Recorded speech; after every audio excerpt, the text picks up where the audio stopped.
जय सिया राम दोस्तों, उम्मीद करता हूं कि आप सब अच्छे होंगे, स्वस्थ होंगे और सुरक्षित होंगे। उत्तम कुल पुलस्त मुनि नाती, उत्तम कुल का और पुलस्त मुनि का नाती रावण था। चूंकि अभी 2-3 दिन पहले जो मैंने रामायण का कुछ प्रसंग आप लोगों के संग साझा किया, तो सोचा आज इस पर मैं बात करता हूं। रामायण भी जो है वो कई भाषाओं में लिखी गई है, जैसा कि हम जानते हैं। वाल्मीकि के रामायण में प्रसंग है और भी रामायणों में प्रसंग है। आज जो मैं बात करना चाहता हूं वो कंबन की रामायण में का जो प्रसंग है वो आप लोगों के संग साझा करना चाहता हूं। कहते हैं कि रावण जो था उसे हम दशानंद कहते थे, हम जानते ही हैं। दशानंद का मतलब था 10 सिर है जिसके। 10 सिर का मतलब ये नहीं था जो रामलीला में आजकल देखने को मिलता है कि 10 सिर जो है वो लगे हुए हैं, ये नहीं था। 10 सिर का मतलब ये था कि 10 सिर के मस्तिष्क के बराबर जो ज्ञान था, जो आईक्यू लेवल था, वो उसके एक मस्तिष्क में था। 10 सिर के बराबर निर्णय लेने की जो क्षमता थी वो उसके एक मस्तिष्क में थी, इसलिए उसे दशानंद कहा जाता था, 10 सिर वाला कहा जाता था।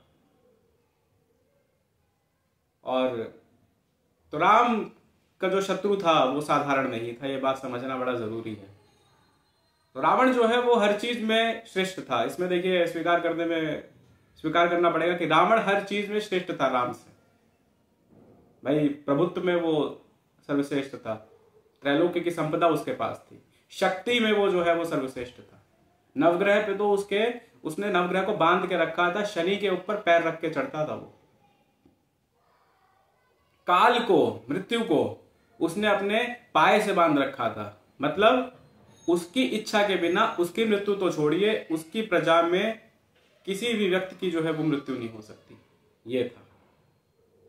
लेकिन कौन सी ऐसी चीज थी जिसमें राम जो है वो इतने श्रेष्ठ हो गए कि रावण की सारी श्रेष्ठता जो है वो धरी की धरी रह गई। आज हम इस पर चर्चा करेंगे। राम ने युद्ध शुरू करने से पहले पूजा यज्ञ करने का सोचा। राम की शक्ति पूजा में आपको इसका जो है वो जिक्र मिलेगा। कभी सौभाग्य मिले तो राम की शक्ति पूजा आप लोग जरूर पढ़े, उसमें इस बात का उल्लेख है।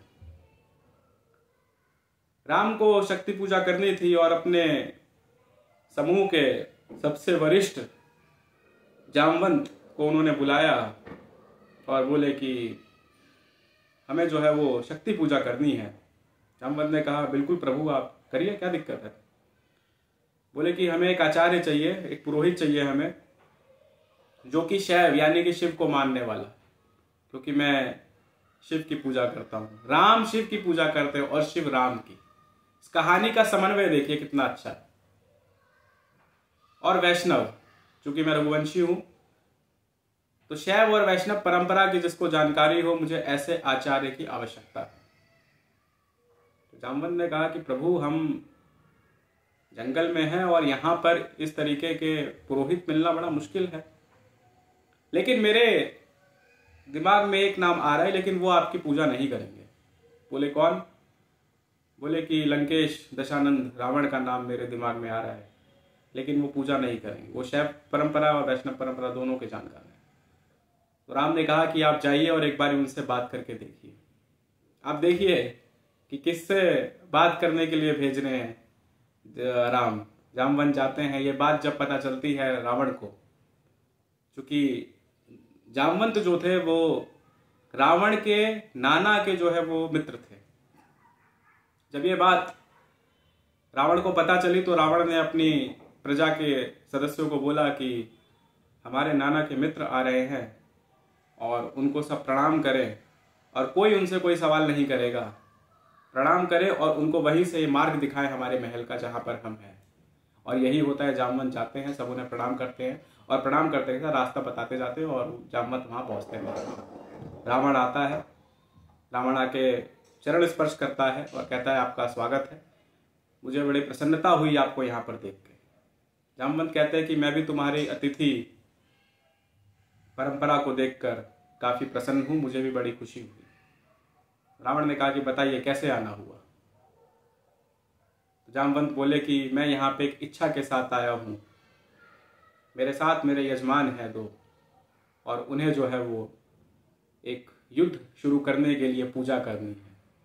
सोचिए किसके यहाँ जाकर बोल रहे हैं, जिसको युद्ध में हराना है उसी से बोल रहे हैं पूजा करने के लिए।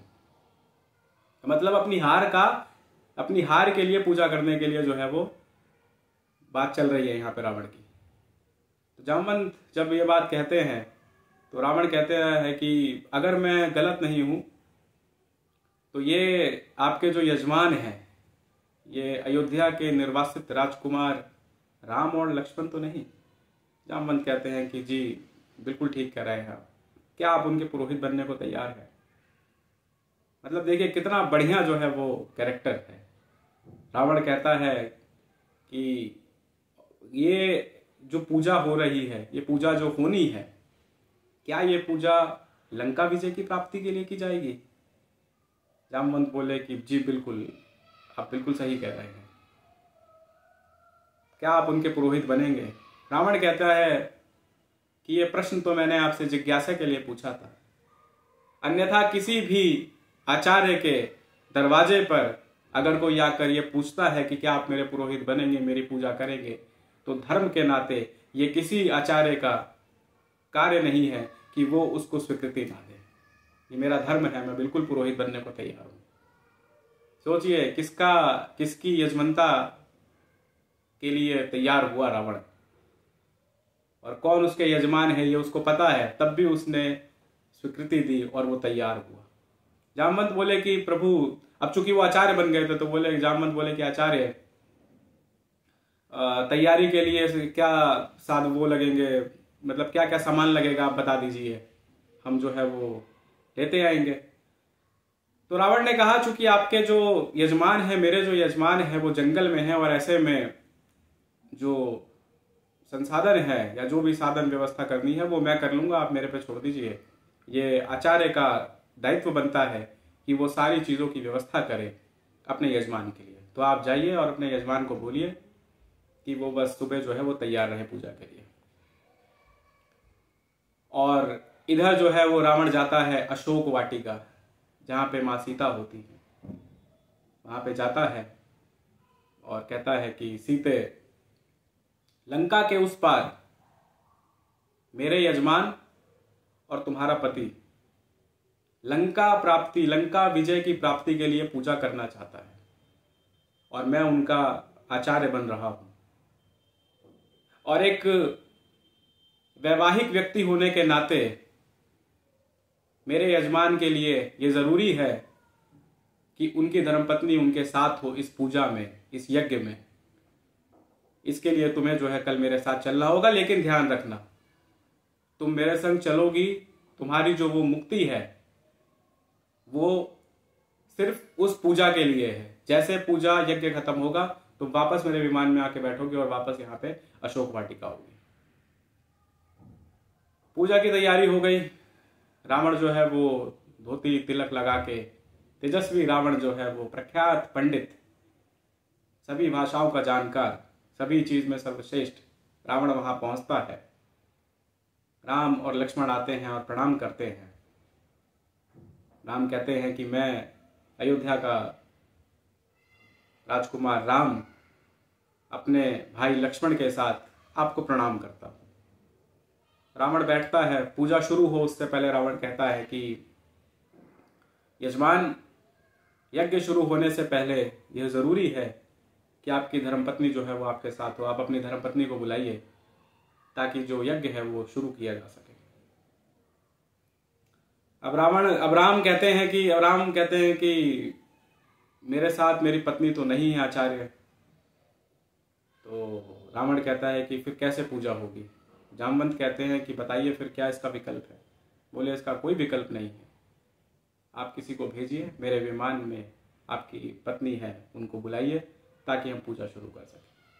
माँ सीता आती हैं और उसके बाद पूजा शुरू होती है। शिवलिंग की स्थापना होती है। आज भी रामेश्वरम में आप जाएंगे तो आपको वहाँ पे शिवलिंग मिलेगा। एक शिवलिंग मिलेगा जो रावण ने जब पूजा कराई थी, राम के शक्ति पूजा जब कराई थी, तो एक शिवलिंग की स्थापना वो थी, और एक शिवलिंग वो था जो हनुमान जी लेकर आ गए थे, और हनुमान जी भी जिद पे अड़ गए कि नहीं, मेरे को भी जो है वो शिवलिंग की स्थापना करनी है। तो एक शिवलिंग वो है। तो कभी रामेश्वरम जाना हो तो वहां पे आपको मिलेगा। पूजा संपन्न होती है, रावण उठता है और रावण कहता है कि मैं अपने यजमान को यह आशीर्वाद देता हूं कि जिस संकल्प के साथ, जिस प्रयोजन के लिए ये पूजा मेरे यजमान ने करवाई है वो सफल हो, मैं ऐसा आशीर्वाद देता हूं। और जितने देवताएं हैं वो सब भी ऐसा आशीर्वाद दे, मैं उम्मीद करता हूं। तो राम कहते हैं कि आचार्य आपकी दक्षिणा। तो रावण ने क्या मांगा होगा दक्षिणा में? रावण मुस्कुराया। रावण ने कहा कि आपके आचार्य को आप क्या दक्षिणा देंगे? त्रैलोक्य की संपदा जिसके पास है, कुबेर का रथ जिसके पास है, काल को जिसने अपने पाय में बांध के रख रखा है, उसको आप क्या दक्षिणा देंगे? तो बोले कि नहीं, फिर भी बोले कि मैं अपनी दक्षिणा बाद में ले लूंगा। राम ने कहा कि आप मुझे अभी बता दीजिए, बाद में पता नहीं मैं बाद में मेरा सामर्थ्य हो या ना हो, लेकिन आप मुझे अभी बता दीजिए कि आपकी दक्षिणा क्या रहेगी। तब रावण कहता है कि मेरी दक्षिणा ये रहेगी यजमान कि जब आपके आचार्य का अंतिम समय आएगा तो उसके दोनों यजमान उसकी आंखों के सामने हो, यही मेरी दक्षिणा है। एक बात और अंतर देख लेना राम और रावण में। आज इस वीडियो के माध्यम से और इस प्रसंग के माध्यम से बात को सोचना। राम को जो प्राप्त है वो पर्याप्त है और रावण को जो प्राप्त है वो पर्याप्त नहीं है। राम के पास जो है वो प्राप्त है और रावण को जो प्राप्त है वो पर्याप्त नहीं है। ये मुख्य अंतर है। कहते हैं कि जब रावण का वध हो गया, वो प्रसंग मैंने आपको पहले भी सुना है कि डोली भूमि गिरा दस्कंदर, पूरी भूमि की भूमि डोल गई जब रावण जो है वो गिरा धरती पर। रावण जब अंतिम समय में चला गया, जब रावण जो है वो युद्ध हार गया और मृत्यु को प्राप्त हो गया, तो उसके बाद मंदोदरी जो है वो आती हैं। मंदोदरी पूछती हैं कि जिसने इसको मारा वो कहाँ पर है, मैं उससे मिलना चाहती हूँ। तो बताया जाता है कि वो जो है वो समुद्र के पास बैठे और समुद्र के पास राम बैठ के जो है वो चिंतन कर रहे थे, मनन कर रहे थे और सूरज जो है वो धीरे धीरे अस्त हो रहे थे। और राम जो है इस बात का चिंतन कर रहे थे कि बिना मतलब का जो है इतना सब हुआ, युद्ध हुआ, सब लाशें पड़ी हैं, खून बहा है। वो इस बात का बड़ा अफसोस कर रहे थे राम। मंदोदरी जाती है, मंदोदरी को कोई नहीं रोकता, जो पूरी वानर सेना थी वो वहां मौजूद होती है, कोई नहीं रोकता और मंदोदरी जाकर मिलती है। अब वो बात आएगी जो मैंने अपने शुरू में कहा था कि वो कौन सी बात थी जिसमें राम इतने श्रेष्ठ हो गए कि रावण की जो श्रेष्ठता थी वो धरी की धरी रह गई। मंदोदरी जाती हैं और मंदोदरी की छाया जैसे ही राम पे पड़ती है, राम उठते हैं, पलटते हैं और मंदोदरी को प्रणाम करते हैं। कहते हैं कि माँ आपका यहाँ पे, आप इस रण क्षेत्र में क्या कर रही हैं? तो बोली कि मैं मंदोदरी हूँ, रावण की पत्नी। तो राम कहते हैं कि मुझे क्षमा करें, आपका पति रावण तेजस्वी था, ओजस था, लेकिन उसने इतनी अनीति कर दी थी जिसके वजह से मुझे जो है वो उसे मारना पड़ा। आपके शोक के लिए मैं क्षमा चाहता हूँ और मुझे क्षमा है इस चीज़ के लिए। तो मंदोदरी कहते हैं कि मैं यहाँ तुमसे लड़ने नहीं आई, मैं तुम्हें यहाँ कोसने भी नहीं आई, मैं बस ये देखना चाहती थी कि वो कौन है जिसने इसको मारा और आखिर क्या मुख्य अंतर है उसमें और मेरे पति रावण में। ऐसे कौन सी बात थी जिसमें जो तुम थे वो बड़े हो गए और मेरा पति रावण जो है वो धरा का धरा रह गया। तो राम पूछते हैं कि आपको ये बात पता चली कि क्या अंतर था? तो मंदोदरी कहते हैं कि हाँ, मैं जब आई और मेरी छाया जब तुम पे पड़ी तो तुम जो है वो उठकर खड़े हो गए और तुमने प्रणाम किया। ये तुम्हारा चरित्र था। और एक मेरा पति रावण था जो मेरे सुदर्शन, चूंकि मंदोदरी के बारे में कहा जाता था कि मंदोदरी जो है वो पंचकन्याओं में पूजित सबसे सुंदर पत्नी थी रावण की। तो मंदोदरी कहती है कि मेरे सुदर्शन के बावजूद रावण जो था वो तुम्हारी पत्नी पे जो है उसने, तुम्हारी पत्नी को जो है उसने कैद किया, अपहरण किया। तो ये जो है वो मुख्य अंतर था। तो जो चरित्र था उसमें राम जो है वो इतने श्रेष्ठ हो गए कि रावण की जो श्रेष्ठता थी वो धरी की धरी रह गई। ये इस कहानी का जो है वो मूल मंत्र था। तो उम्मीद करता हूँ कि आपको पसंद आई होगी। मैं आपसे मिलूंगा अगले सप्ताह, और अगले सप्ताह हम एक नए विषयों के साथ आपसे मिलेंगे, और अगले सप्ताह के विषय भी आप लोग देखें, यकीनन आपको पसंद आएगा। तो जय सिया राम।